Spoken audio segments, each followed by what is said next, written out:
ubwanyuma y'abakristayo bamwe muri Sheema kutunga kakum Bishop Johnson twino mujungu akaba biho muco kushabo bureberezi habire hariho kwerarikira ngo kutaya kwa Archbishop wa Uganda kubasa kora abanasubwamo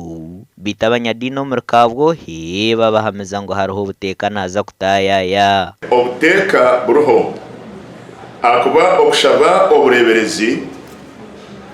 tikuretera abantu kujabirira no kujagarara akuba Yesu Kristo go tuhereza no kukuratira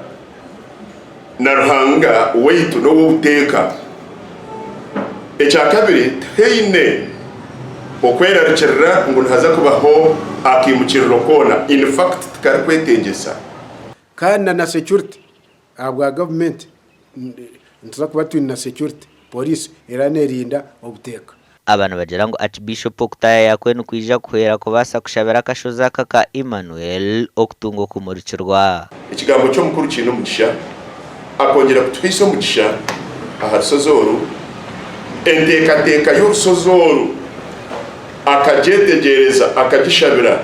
rero ruhanga akongera gukora umurimo gwe aha Sozoru wakabo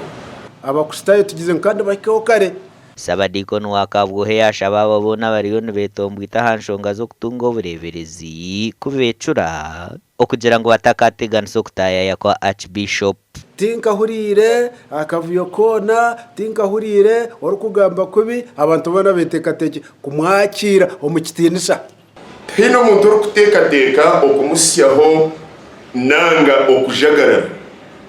ekyakabiri ejini pastoral visit ya Archbishop omuzire yabanataho we tukwetaga kumujagarara kandi twatebekanise naza kwayazi ezirije kumwakira Sheema benda kwehagura habureberezo bwa West Ankole koro bureberezo bwabo besere Central Ankole dayosiisi ogwe baruka Enshonga zabo ngo nibamarira bahebwa amahega bitikire sire ugambirana n'ibigambo bigumire gasha kwa Sheikh Abdulatif